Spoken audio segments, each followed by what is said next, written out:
सर्वधर्मान् परित्यज्य मामेकं शरणं Vraj. The miseries of material existence and the most hopeless conditions of life is the best possible opportunity to turn to God.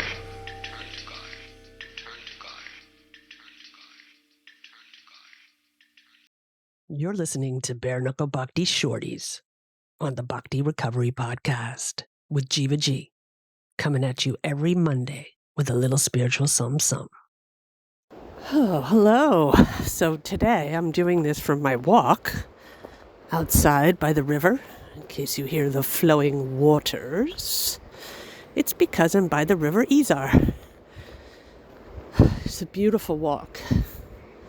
And when I get out into the forest, into the woods, by water, I get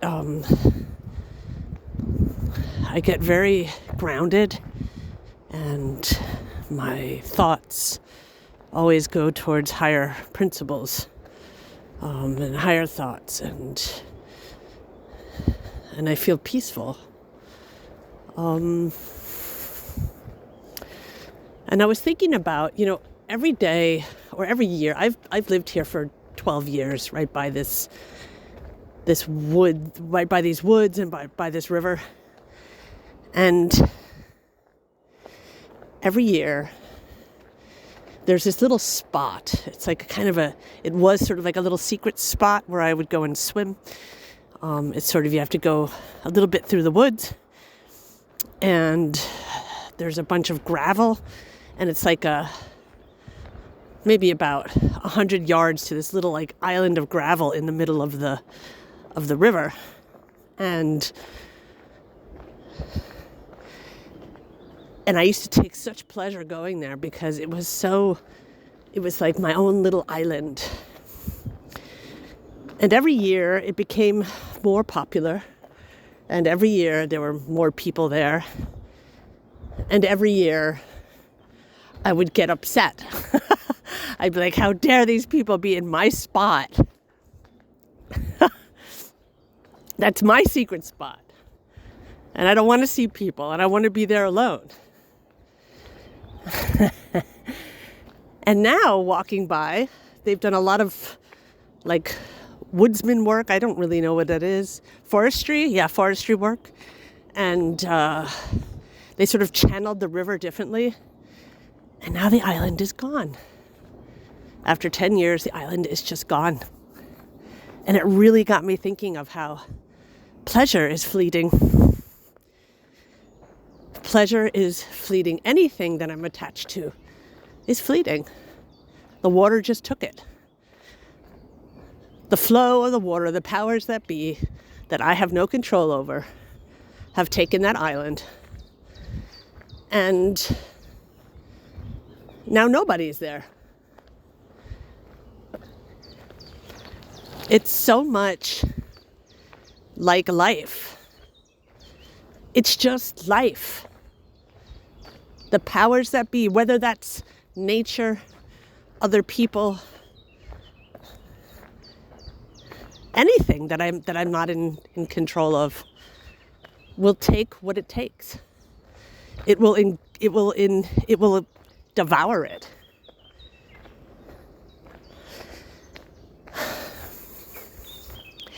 Just as sadness, just as sorrow, just as struggle, just as pain, it will be devoured.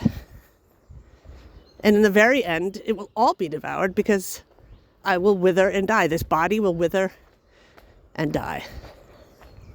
Nothing is permanent. So the more I know that when I go through any kind of pain, joy, that this too shall pass. Now here's the thing. Do I not take pleasure anymore? Should I not be sorrowful anymore? Should I be a robot now? The answer for me is I would love to be a robot. I don't need to have all these feelings, but I have them. And the more detached, and detached is kind of has a bad rap. The word detached has a bad rap. I don't mean detached in a robotic way. I mean just not dependent on these fleeting bouts of joy or pleasure. Not to be addicted to those. And I think everybody here is. That's what heroin did for me. Heroin gave me a relief. The illusion that I am not attached to anything until I became attached to just that. This is the nature of a human being. This is why I think that I'm here.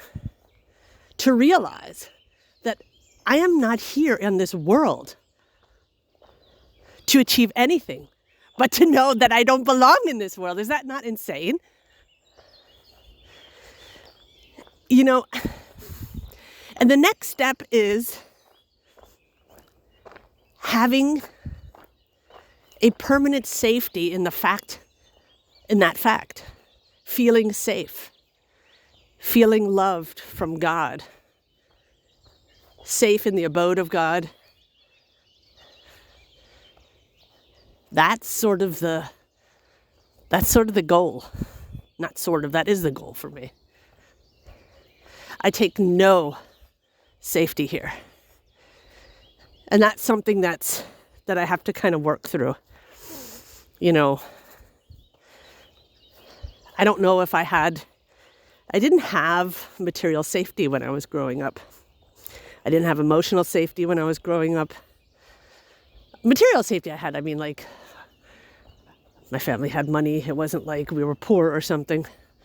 But I had no emotional or spiritual safety. There was none of that in my life.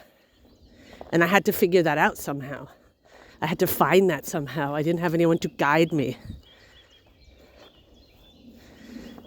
And it wasn't until I got into the program, into a 12-step program, that I knew what safety was.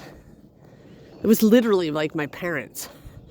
The 12-step program raised me. I was like feral when I came in. Completely feral, lost. And I knew from that moment on that I was in a safe house. And I did know, though, that safe house will never work unless I work it, which means work. And it's sure as heck better than trying to work to get my next fix.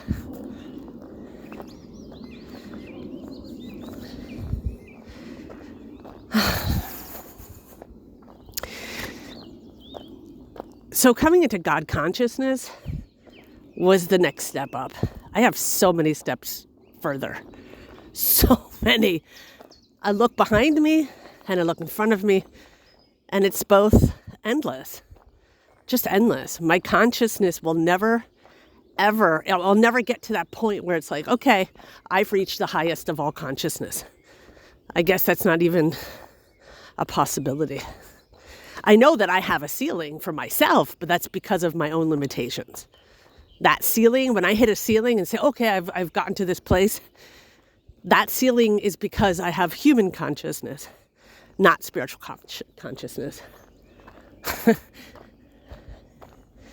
And that's why I practice my God consciousness, Krishna consciousness, Christ consciousness, God consciousness. I take no safety here. I don't take shelter here. There's nothing I can take shelter with. There's not a person that can fill that for me. There's not a drug that can fill it for me.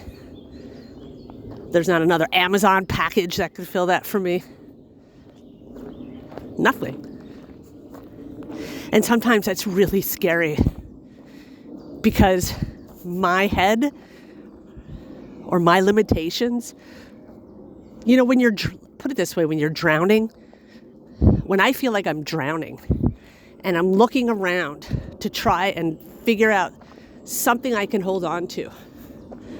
And there's nothing there. It's scary. And the only thing that is there, I don't mean nothing there. I mean, there's nothing tangible, nothing of this material world there. It's scary as hell.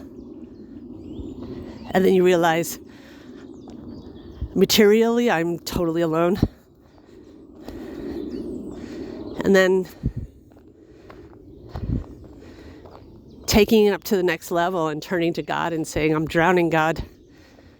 Help me. I am drowning.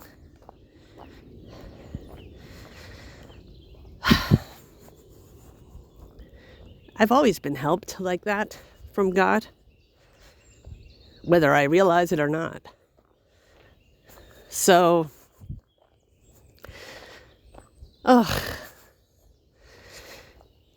So how do I get to the next level? How do I get to the next level of saying, okay, I don't take shelter here. I turn to God. I know this intellectually, and I do this often, and then I forget again. I forget again, and then I'm drowning again. How do we take that to the next level? The only thing that I know is to keep doing God-conscious things. And look, I'm going to be attached to something anyway. That's just the nature of the beast, and that the beast me, being me. I'm going to be attached to something. So this nature, this beast here, should be attached to God and God's teachings and practicing everything that I'm so gracefully given. Oh, yay. I'm really happy on this walk today. I needed it so bad. I had a couple of surgeries, and I wasn't able to be out. Was bedridden for a few weeks, for quite a few weeks, 4 weeks actually. Not bedridden, but I couldn't really do anything, so it's so nice to be out here again. Sorry about the airplanes. I live not too far from the airport, so you're going to hear that. But you also hear the birdies, I guess. See, there you go. What a beautiful setting. You hear the birds, and then the powers that be come like an airplane. And if I choose to, it will disturb my peace.